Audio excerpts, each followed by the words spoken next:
you're my first one.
I'm Lynna Tiemessen, and this is my 10th and final year in 4-H. I've done a lot of these presentations, and normally I kind of struggle to pick a topic. This year I struggled to narrow down my topic. I had a lot of ideas, and I didn't know which one I was going to choose. Over the summer, we weren't allowed to do our Helping Hooves riding program, which is a therapeutic riding program. And I really missed it. We had one person that came and it kind of brightened my day, and I realized how much I missed it and realized that I wanted to do that for my presentation. So this is my 4-H presentation on therapeutic riding and the program I worked with called Helping Hooves. So what's in this presentation? Mostly I'm going to be talking about the difference between hippotherapy and therapeutic riding, which sometimes is used interchangeably, but for this presentation I'm using them as two different things. I also am going to talk about the independence that's given to riders and people with disabilities that work in these programs or are part of these programs. And then I'm also going to talk about my experience and how it's changed me as a volunteer being a part of these programs. So I've done therapeutic riding. I've never done hippotherapy, but I researched it a lot for this topic. And this is kind of the differences between the two topics. Hippotherapy is definitely more of an actual therapy. Your doctor can recommend you go to it, such as speech therapy or other physical therapies. Therapeutic riding, on the other hand, is an actual, you're teaching the person how to ride horses. You're just adopting it to kind of fit their disabilities. So like I said, hippotherapy, it uses the movement of the horse. The movement of a horse is very similar to how people walk. It's the same stance they're walking, so it can help strengthen the muscles you use for walking when you're riding. So that's a lot of what hippotherapy is about, the movement of the horse helping the rider. And then, like I said, therapeutic riding is more like actual riding lessons, but still using those same benefits of hippotherapy to strengthen muscles and speech and even mental disabilities can be helped as well. Hippotherapy normally has to be led by an actual therapist. And they work solely with the rider. Someone controls the horse, but that person works with the rider and assisting the rider. In therapeutic riding, it's kind of different. It kind of just molds to whatever the rider needs. If the rider needs more help and more assistance and more help in their body, then there will be more people. If they can pretty much ride on their own, there will just be someone kind of helping them control the horse. But it all is kind of different. So independence. First I'm going to talk about the pictures. As I was saying, some riders can ride on their own and some riders need a little more assistance. This rider, for instance, is in a wheelchair, so she needs more assistance. She needs two people on both sides to help her, to keep her stable and sitting up straight. But she progresses a lot, but she'll always need a lot of people to help her. This picture over here, she can pretty much ride on her own. She has one person to help her control a horse just in case anything happened. But I've seen her been put in like a round pen and just ride all on her own. So it's kind of a difference, and it's always a difference between kind of what the person needs, especially in therapeutic riding. In hippotherapy, of course, you have to have someone controlling the horse and a therapist. But in therapeutic riding, you can kind of edit it to fit the needs. Little kids especially need a lot of help because their core strength isn't good to start with, and then especially if they have like physical disabilities, they need more help. And then the independence. So some of these people can't do a lot of things on their own, and if you've ever like been in the hospital or had a medical procedure where you like couldn't reach for something or you couldn't get something on your own, it's very frustrating. But these people get to control this 1,200-pound animal as much as they can on their own, and that's very empowering that they can like control this animal, that it's kind of their job and that they can do that. So this picture is kind of to show, I couldn't get one from the side, how you help the rider. So the person in front is just controlling the horse and is just the horse and how the horse moves and making sure the horse stays nice and gentle. All the horses that are used in this program, for hippotherapy, they actually have to be like licensed or they have to pass like a test. For therapeutic riding, we just use very bomb-proof horses, but all these horses are pretty gentle. But there's a person leading the horse, and then these two are called sidewalkers. And so they kind of pin the rider's leg to the horse just to give them extra stability. And if they were like in a wheelchair or really bad like core strength, you could also have like a strap around the person's waist and hold on to it that had like handles on it if they needed just a lot of support. But normally you just kind of pin the leg to the horse just to keep them from moving around a lot. Like I said, we do this a lot with people in wheelchairs or with leg disabilities or whatever, balance disabilities, but also with little kids. So how do horses help people mentally? So I talked a little bit about the physical, and I'm going to talk about that more, but mentally, like I said, controlling this horse is very powerful. They're controlling this animal as much on their own as we can have them. And it gives them a lot of confidence controlling this animal. They're able to do something completely on their own. Some people that have it's easier to trust a horse because it's not like a horse is going to tell your secrets or is going to stare at you or look at you weird. Horses also don't make eye contact as much. They're herd animals and they're prey, so they don't need to make eye contact as much as humans necessarily do. So people that struggle to make eye contact find talking to horses a lot easier because they're not kind of the odd one out.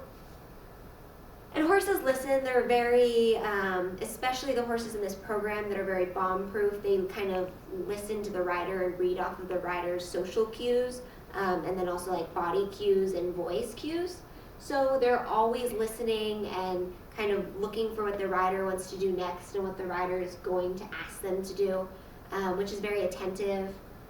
And I used autism as an example, but it can help a lot of mental disabilities. I just used autism because it kind of checks the boxes of like not making eye contact and the social abilities that horses can help with. Years ago, kind of before I was really in the program, when my sister was in the program, there was a kid with autism that my sister was like, yeah, he was telling me all about she was talking to his grandfather, telling me all about your plane and how he enjoys this and how he likes it when you go on days together. And his grandfather looked at her and said, I've probably heard that kid say like 10 words in his whole life. And so the connection that the kid had with the horse, he couldn't really talk to us, but he could talk kind of through this horse because a lot of the horses need verbal cues, which they don't have to if some people aren't nonverbal, and we can help them in other ways, but it can kind of explore more verbal with someone who's not going to talk back or not going to expect a lot from you. So now how do horses help physically? This is the same girl from earlier who's in the wheelchair. As I said, horses have the same gait as humans in their walk. So it's very similar, so it feels a lot like normal walking. Because of this, it really helps people in wheelchairs or that have struggled with walking because it kind of gets that motion down. It also strengthens their muscles that are used for walking, specifically their core and their legs, as used in walking. And because of this, like this girl will probably have to have a wheelchair for the rest of her life. She might be able to walk on like crutches or canes or with walkers, but generally speaking, she's gonna have to be in a wheelchair. But this kind of gives her a chance to walk, which is really powerful. Like she can go somewhere pretty much under her own power. She's telling this horse what to do. As said, improves like mobility, flexibility. We do a lot of stretching, and just kind of being on the horse improves how limber you are. And then with the reins to control the horse's head, not all riders can use the reins, and that's completely fine. But riders that struggle with fine motor skills, we try and get them to use the reins because it really uses their fine motor skills and improves them, especially in people that have had like strokes, that may struggle with some of their fine motor skills or some of their muscles. This can really help kind of get back to that balance of walking and or like fine motor skills and other flexibility. So hippotherapy, like I said, this isn't a program that I do, but it's very similar to therapeutic riding, but also different. Like I said, these people are licensed therapists, and it can work with speech therapy or physical therapy, or things that hippotherapy does. These aren't riding lessons. You're not teaching the kid, or they use adults too, you're not teaching the rider to ride. You're teaching them enough so they can stay on the horse and the horse's movement can help with their disabilities. And then in therapeutic riding, which is what I do, you're actually teaching the people how to ride, but then also using, kind of getting the benefits from the horse's movement as well. So a big difference that I see through therapeutic riding and hippotherapy is in therapeutic riding, you can do a lot of activities. What I mean by this is like here we're playing horseshoes and we play like tic-tac-toe and bean bags, and sometimes the helpers and sidewalkers get hit with the bean bags, especially if the rider has family helping. You can get pelted with some bean bags, and we do like bowling and we do all this sorts of stuff, so they're engaging in other ways than just riding.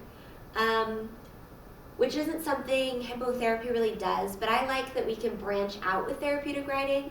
Like some of the people stay late to help clean up and like pick up horse poop and manure just because they want to, and they stay like half an hour later while we're all cleaning up, just helping.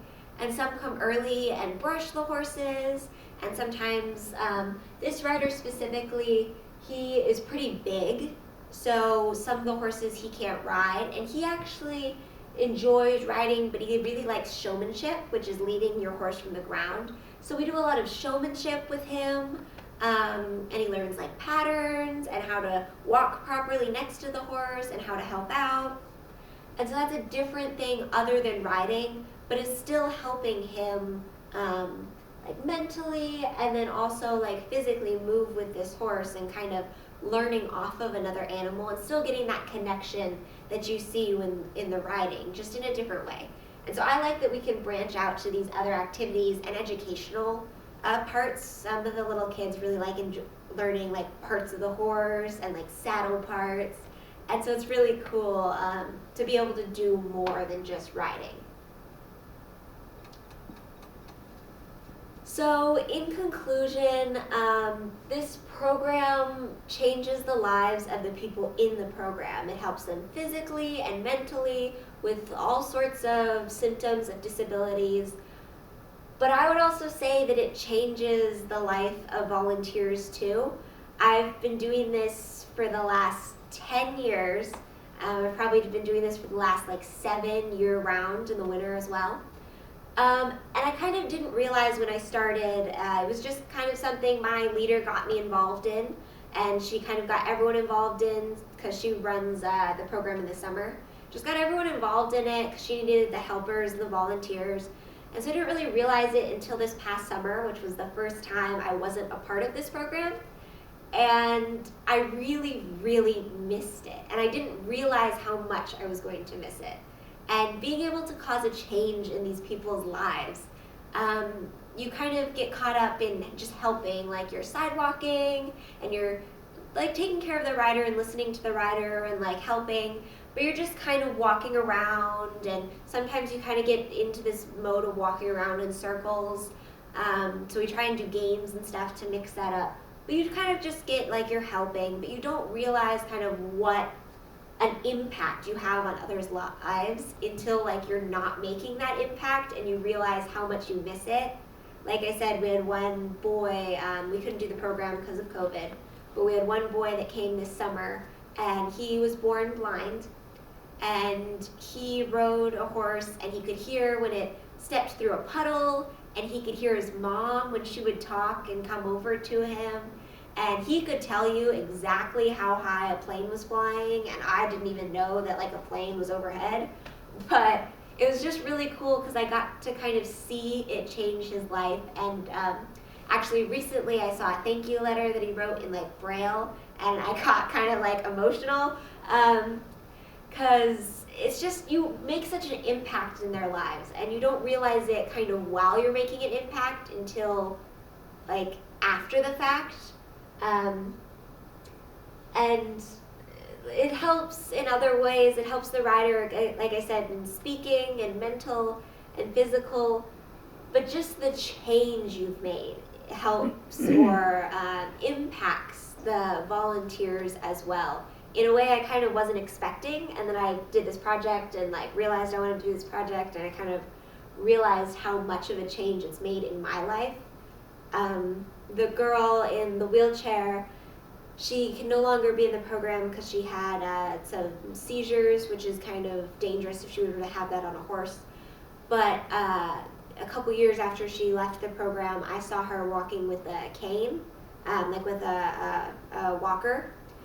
And she'll always need a wheelchair, but she was able to walk with that for a moment, which is just super impactful that like I've like been a part of that. And throughout her experience, I saw her like not being able to do much, to go to be speaking with an iPad, and to being able to move her own wheelchair under her own power. And it's really impactful that I've gotten to change lives like that. I'd like to thank Connie Seekins. She was the leader that got me involved in this program. And I kind of didn't realize what a big part of my life this program was going to be until it wasn't there. And I really miss it. I'd like to thank 4-H because they gave me the opportunity to do this project and learn more about hippotherapy, which I didn't really know the difference between hippotherapy and therapeutic riding. I just knew that we didn't do hippotherapy, but I kind of got to realize the difference and how they differ. And then my family and friends, I've given 10 district presentations. I've probably given a couple other state presentations, and they've had to listen to all of them. My friends have listened to countless ideas and projects and bad presentations and good presentations, and Marla's had listened to every presentation of mine.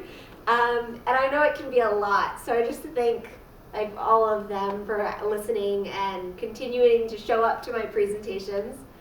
And then whoever's watching, my audience, thank you for being a good audience. And these are my sources that I used. Are there any questions?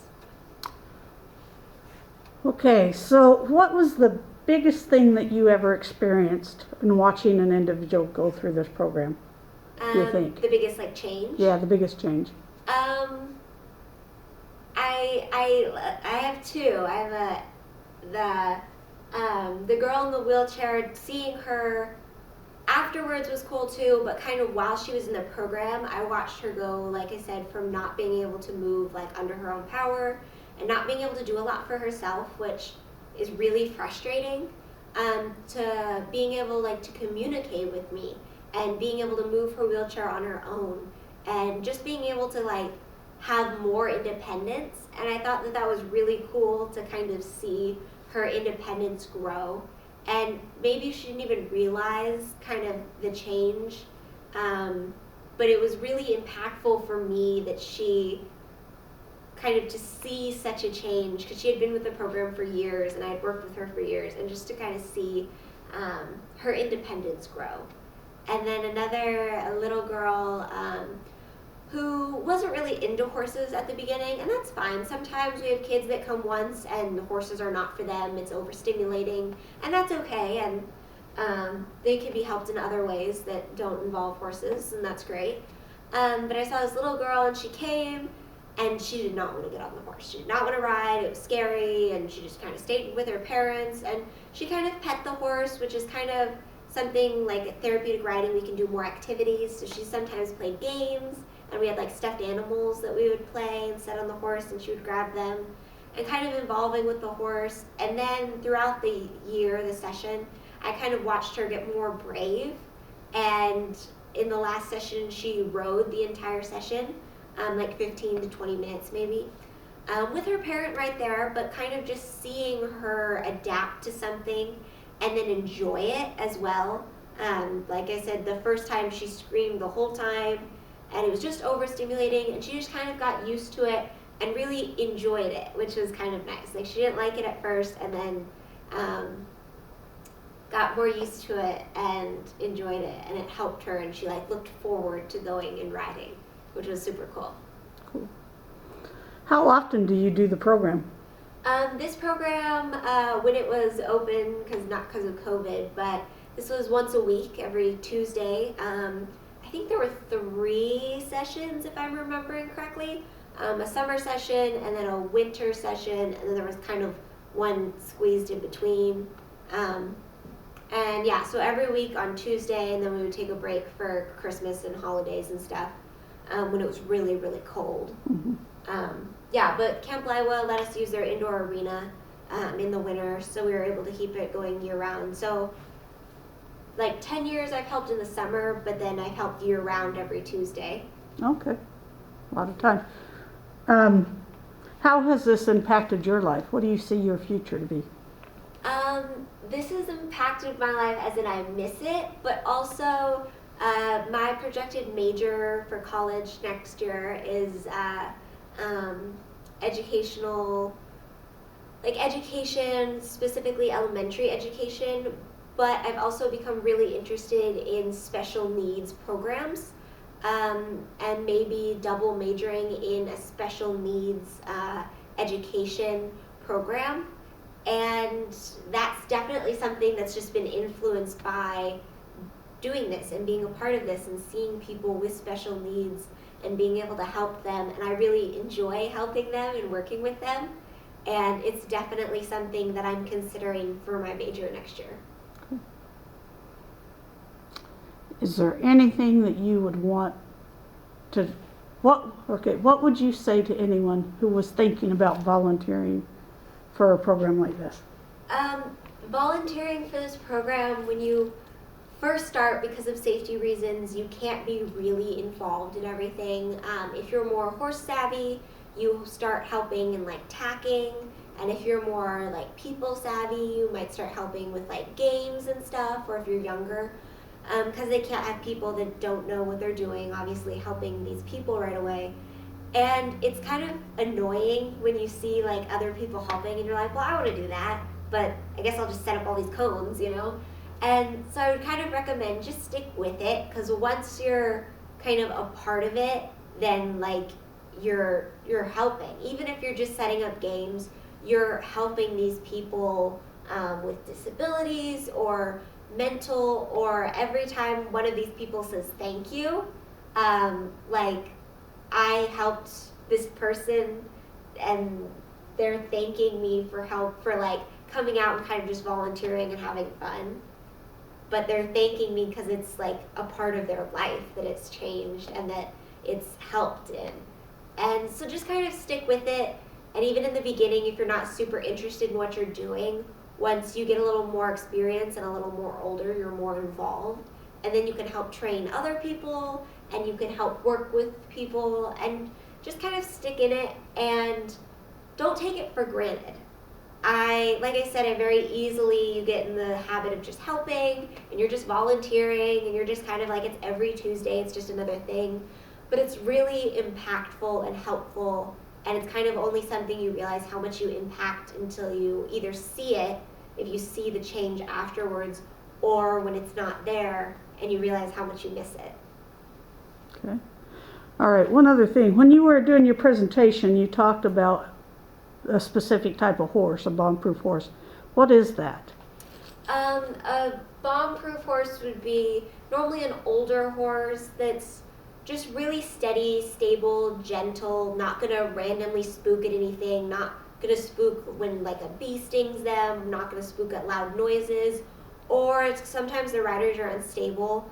A horse that's not gonna spook if like or like get nervous if the rider like moves around a lot and shifts their weight a lot. Like I said, specifically these are normally older horses that are just trained in this. Normally lesson horses are really good for this because they're kind of in that. Like I said, for hippotherapy, I think they have to pass like a test like of loud noises and like someone that can like actually ride and has control over their whole body will like get on and like flop around to kind of test the horse. And the ramp, if they're gonna be used, we use a wheelchair ramp to get a lot of the riders on, and the horses have to be trained in that because it's kind of, you're in like a chute, which can kind of be scary to a lot of horses. So just horses that aren't gonna freak out over stuff, that are gonna be super gentle and calm and chill, and kind of as much like horses that like don't care as much as you can get. Like my horse is perfectly gentle, she's fine, but I don't use her in this program because she does have a tendency to spook at stuff, like leaves or wind or jump standards. So she's perfectly fine for like a lesson, but I wouldn't use her in this program because of her sometimes unpredictability. Okay. All right, thank you. Thank you.